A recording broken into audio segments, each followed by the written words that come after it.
भौतिक विज्ञान पढ़ा हूँ, जिसमें एक लेक्चर हो चुका है, जिसमें आपको मैंने गति के बारे में बताया था। इस बारे में गति एक सिंपल सा देख लीजिए। गति क्या है बताया गया था, किसी वस्तु की स्थिति में समय के साथ साथ होने वाले परिवर्तन को, किसी वस्तु की स्थिति में समय के साथ साथ होने वाले परिवर्तन को ही क्या कहते हैं, गति कहते हैं। इसमें भौतिक गति की भौतिक अवस्था बताई गई थी, जिसमें भौतिक अवस्था आपको दो भौतिक अवस्था बताई गई थी। एक बताया गया था विरामावस्था, दूसरा बताया था गतिज अवस्था। विरामावस्था में बताया गया था आपको कि कोई वस्तु एक जगह स्थिर हो लेकिन उसका समय बढ़ रहा हो, समय लगातार बढ़ रहा हो, लेकिन वस्तु क्या हो अपने स्थान पर ही स्थित है, तो उसे हम कहते हैं वस्तु विराम की अवस्था में। गति की अवस्था में वस्तु समय के साथ साथ गति कर रहा, आगे भी बढ़ रहा, चल रहा, उसे गति की अवस्था बताई गई थी। गति की अवस्था में आपको दो अवस्थाएं बताए गए थे। एक बताया गया था एक समान गति और दूसरा बताया गया था असमान गति। समान गति में आपको बताया गया था कि कोई वस्तु जो एक समान चाल से चल रही है, जिसके चाल में स्पीड में परिवर्तन नहीं हो रहा है, जैसे 10 किलोमीटर प्रति घंटा के हिसाब से चल रहा था, 10 किलोमीटर प्रति घंटा के हिसाब से चाहे जितना किलोमीटर चलना हो उसी स्पीड से वो चल रहा है अपने मार्ग पर, अपने पथ पर। तो इस प्रकार की गति को बताया गया था एक समान गति। असमान गति में आपको बताया गया था क्या चीज, यदि कोई वस्तु की गति एक बार 10 किलोमीटर प्रति घंटा, एक बार 20 किलोमीटर, एक बार 5 किलोमीटर, एक बार 4 किलोमीटर ऐसे चल रहा है, बदल रहा है समय समय पे, तो उसे कहेंगे असमान गति। फिर आपको बताया गया था असमान गति में त्वरित गति और एक बताया गया था मंदित गति। त्वरित गति अगर उसका वेग लगातार बढ़ रहा, समय के साथ साथ हर क्षण उसका वेग बढ़ता जा रहा है, स्पीड बढ़ती जा रही है, तो उसे कहेंगे त्वरित गति। क्योंकि त्वरण की परिभाषा आप जानते होंगे, त्वरण की मतलब ही होता है कि वेग परिवर्तन की दर को त्वरण कहते हैं। अगर समय के साथ साथ वेग में लगातार परिवर्तन हो रहा है तो उसे हम क्या कहेंगे, त्वरण कहेंगे। और गति हो रही है इसलिए इसे हम त्वरीय गति कह सकते हैं या त्वरित गति कह सकते हैं। मंदित गति आपको बताया गया था। मंदित गति क्या था, यदि कोई वस्तु जो है धीरे धीरे करके रुक रहा है, एक समान गति से धीरे धीरे करके रुक रहा है, स्पीड से उसके है लेकिन धीरे धीरे करके घट रही है, तो इस प्रकार की गति को कहा जाएगा जी मंदित गति कहते हैं। अब त्वरित गति आपके दो प्रकार के उसमें भी होता है, एक समान त्वरित गति और असमान त्वरित गति। अगर वो एक समान त्वरण से आगे बढ़ रहा तो उसको एक समान त्वरित गति, अगर असमान त्वरण से आगे बढ़ रहा तो असमान त्वरित गति। मंदित गति भी और दो प्रकार की, समान मंदित गति, असमान मंदित गति। अगर समान रूप से घट रहा उसका वेग, स्पीड उसकी समान रूप से घट रही है तो समान मंदित वेग, असमान रूप से घट रही है यानी कि एक बार कम फिर कुछ बढ़ा, फिर कम, फिर एकदम बढ़ा, फिर इस प्रकार से हो रहा है, घट बढ़ रहा है, तो उसके असमान मंदित गति। ठीक, इसको हम पिछले लेक्चर में आपको बताए थे। उसके बाद आपका आता है इसमें गति में और बताया गया था क्या चीज, वृत्तीय गति। यदि कोई वस्तु है जो अपने किसी निश्चित बिंदु के चारों ओर एक चक्कर लगा रहा है तो उसे बताया गया वृत्तीय गति कहते हैं। जैसे घड़ी के सुई की नोक की गति को बताया गया। फिर बताया गया था आपको घूर्णन गति। यदि कोई वस्तु अपने स्थान पर धुरी पर ही घूम रहा है तो इस प्रकार की गति को घूर्णन गति, जैसे इलेक्ट्रिक की गति बताई गई थी आपको, घूर्णन गति होती है। कंपनिक गति, यदि कोई वस्तु अपने दाएं बाएं या ऊपर नीचे गति कर रहा है तो इस प्रकार की गति को कंपनिक गति कहते हैं, जैसे स्प्रिंग की गति। दोलन गति, यदि कोई वस्तु अपने साम स्थिति से दाएं बाएं इस प्रकार से गति करती है तो उसकी स्थिति सदैव साम स्थिति की ओर बनी रहे, गति की दिशा जो है सदैव साम स्थिति की ओर बनी रहे, तो इस प्रकार की गति को दोलन गति कहते हैं। जैसे बताया गया था आपको झूले की गति। और रेखीय गति, जब कोई वस्तु एक सीधी सरल रेखा में गति कर रहा हो तो इस प्रकार की गति को कहा जाता है क्या जी, रेखीय गति कहते हैं। जैसे रेलगाड़ी की गति बताई गई थी। ये सब आपको पिछले लेक्चर में इतना सब पूरा बताया गया था। ठीक, समझ में आई बात ना। अब आगे देखिए, अगले लेक्चर में आपको इसी के आगे हम ले चलते हैं दूरी और विस्थापन। दूरी क्या चीज होती है, क्या चीज है दूरी। दूरी, दूरी क्या चीज है कोई बताएगा? ठीक, चलो दूरी क्या है? किसी पथ की लंबाई को, पथ की लंबाई को, किसको? पथ की लंबाई को, या कह सकते हैं किसी बस द्वारा चली गई पथ की लंबाई को। एक बस तो है जो यहां से चलना शुरू किया, यहां से चलना शुरू किया और चलते चलते यहां पहुंच गया, तो यहां से यहां तक की जो लंबाई हो रही है, क्या हो रही है? लंबाई जो हो रही है, इसी को कहा जाता है क्या जी? दूरी कहते हैं। इसी को क्या कहते हैं हम? दूरी। समझ में आई बात ना? किसी गतिमान बस द्वारा चले गए पथ की लंबाई को दूरी कहते हैं। ठीक, दूरी,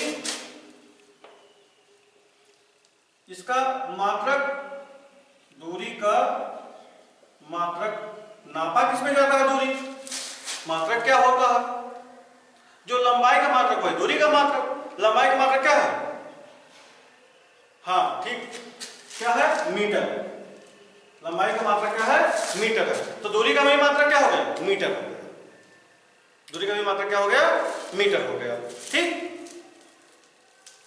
अब उसके बाद होता है विस्थापन। विस्थापन क्या चीज है? विस्थापन है यदि कोई वस्तु एक जगह से चलना शुरू किया, एक जगह से चलना शुरू किया और पुनः फिर आके उसी स्थान पे पहुंच जाता है, या कह सकते हैं सिंपल भाषा में क्या चीज? किसी गतिमान बस द्वारा एक निश्चित दिशा में चली गई दूरी को, किसी गतिमान वस्तु द्वारा एक निश्चित दिशा में चली गई दूरी को विस्थापन कहते हैं। क्या कहते हैं? विस्थापन कहते हैं। किस दिशा में?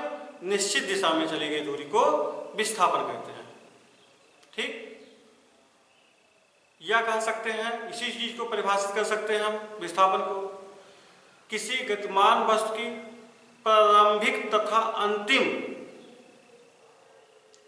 स्थिति के मध्य की दूरी को, किसी गतिमान वस्तु की प्रारंभिक तथा अंतिम स्थिति के मध्य की दूरी को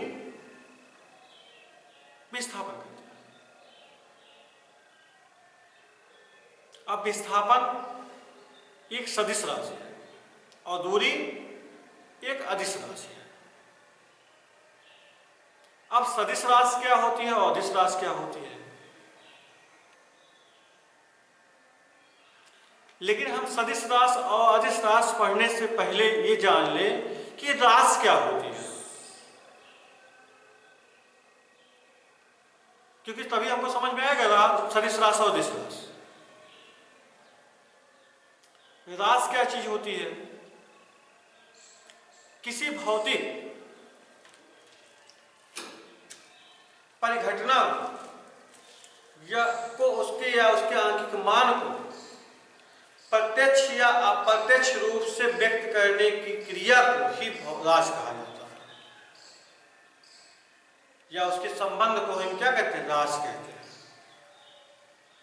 राशि आपको दो प्रकार की होती है, एक होती है मूल राशि, एक होती है व्युत्पन्न राशि। एक होती है क्या चीज? मूल राशि, एक होती है व्युत्पन्न राशि। मूल राशि आपकी होती है क्या चीज? चलिए थोड़ा पीछे ले चल रहे हैं। मूल राशि,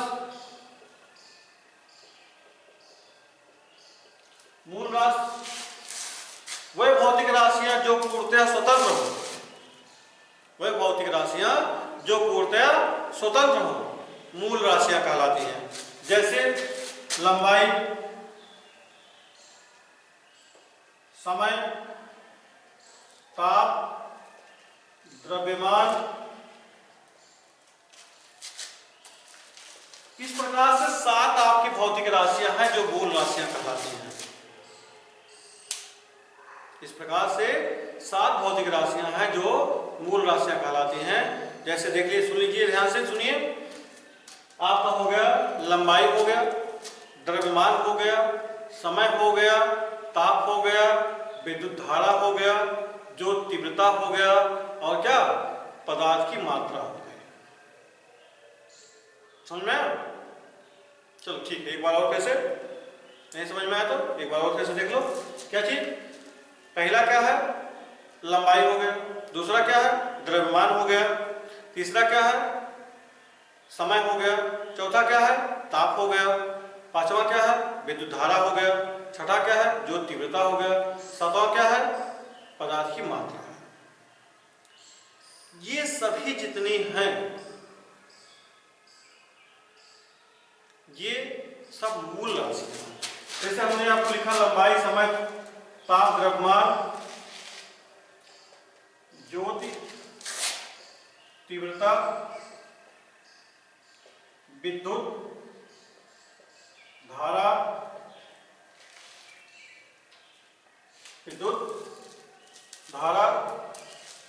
और आपका एक और हो गया क्या जी? पदार्थ की मात्रा। 1 2 3 4 5 6 7 आपके हो गए ना। ये आपके साथ ये जो है मूल राशि है। ठीक, समझ में आया बात ना? ये क्या है? मूल राशि है। ये पूर्णतः कैसी होती है? स्वतंत्र होती है। इन्हें उत्पन्न नहीं किया जा सकता है। ये स्वतः ही विद्यमान होती है। जैसे इस समय आप देख रहे होंगे कि श्री कृष्णा में, महाभारत में लोग अपने आप प्रकट हो रहे हैं। श्री कृष्णा आपने देखा होगा प्रकट हो रहे हैं। उनकी कोई उत्पत्ति नहीं है, वो सीधे ही क्या है? प्रकट हो रहे हैं। तो प्रकट होने का मतलब क्या है? उनको हम उत्पत्ति नहीं कर सकते, उनकी उत्पत्ति हम नहीं कर सकते हैं। अवतार ले रहे हैं तो ये अवतारी हैं। इनको मान चलिए कि अवतारी है, स्वयं अवतार ले चुके हैं। कौन कौन से? मूल राशि, लंबाई, समय, ताप, द्रव्यमान, ज्योत तीव्रता, विद्युत धारा और पदार्थ की मात्रा।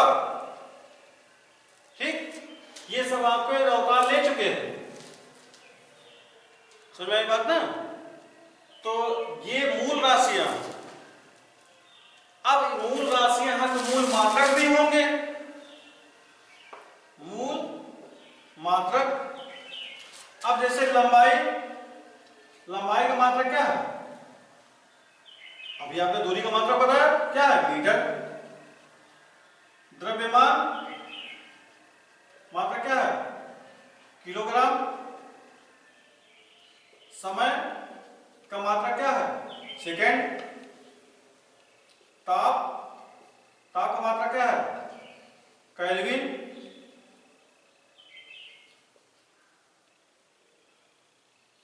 ज्योत तीव्रता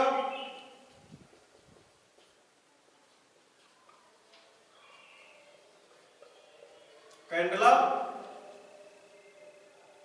विद्युत धारा क्या है? एम्पियर। पदार्थ की मात्रा मोल।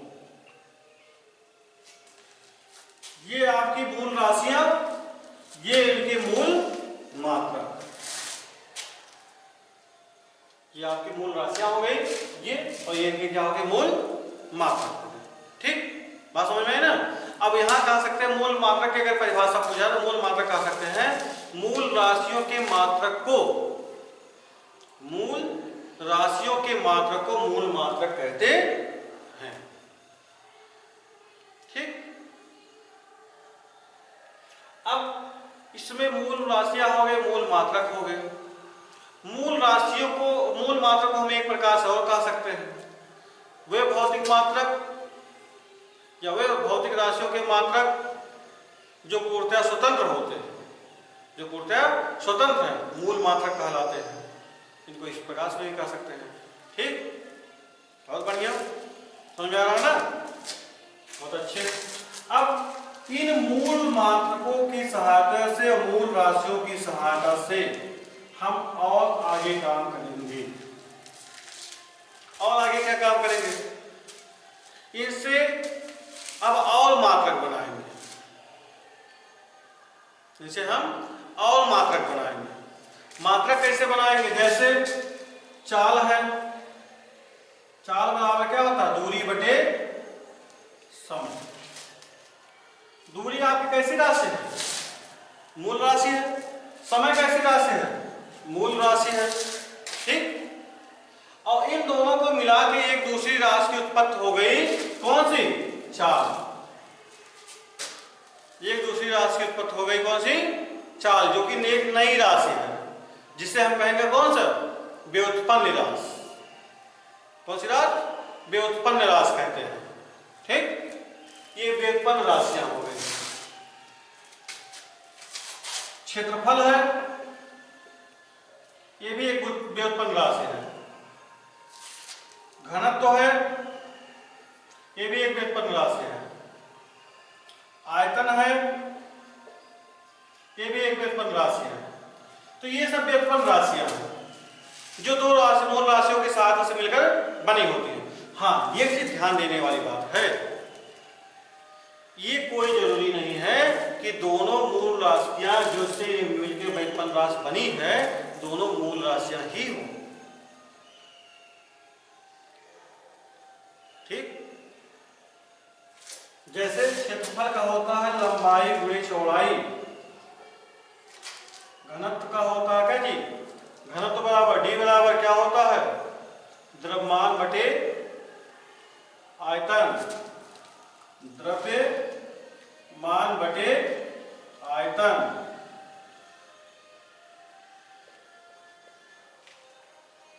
इसका लंबाई गुणे चौड़ाई गुणे ऊंचाई।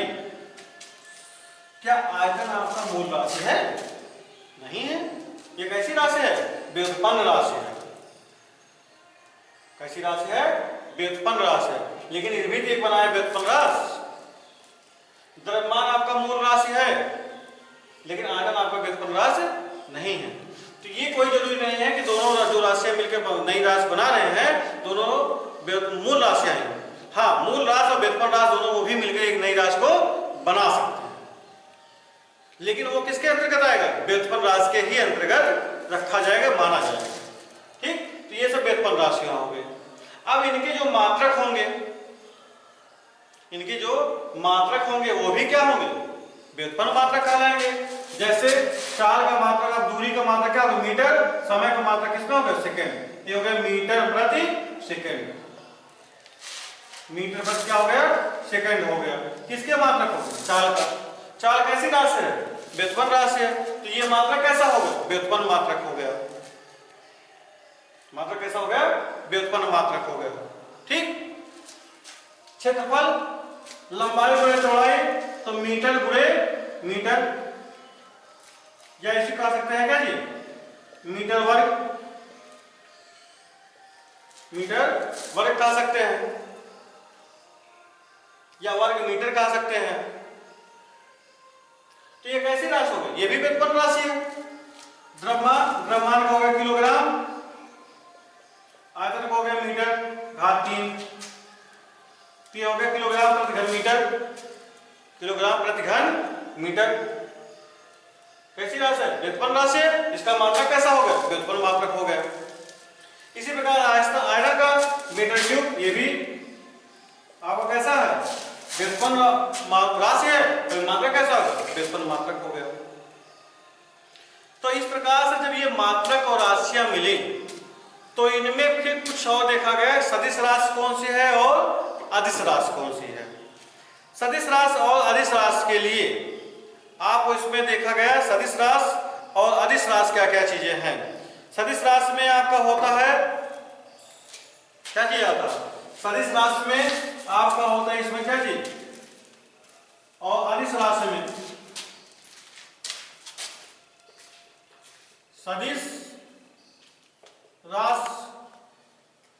राशि में होता है जब कोई वस्तु एक निश्चित दिशा में गति करती है, एक निश्चित दिशा में गति करती है, तो उसकी गति को सदिश राशि यानी जो राशि प्रयोग होती है उसको कहा जाता है सदिश राशि। और एक होता है अदिश राशि। अदिश राशि मतलब जिसमें केवल मात्रक हो। तो सदिश राशि को हम कह सकते हैं वह भौतिक राशियां जिनमें परिमाण के साथ साथ दिशा भी व्यक्त की गई हो या बता रही हो, उन्हें हम सदिश राशि कहते हैं। और वे भौतिक राशियां जो केवल परिमाण को ही व्यक्त करती हैं या बताती हो, वो अदिश राशि। तो सदिश राशि कह सकते हैं वे राशियां जिनमें परिमाण तथा दिशा दोनों होता है, परिमाण तथा दिशा दोनों होता है, आपकी सदिश राशियां कहलाती हैं। जैसे आपका हो गया वेग हो गया,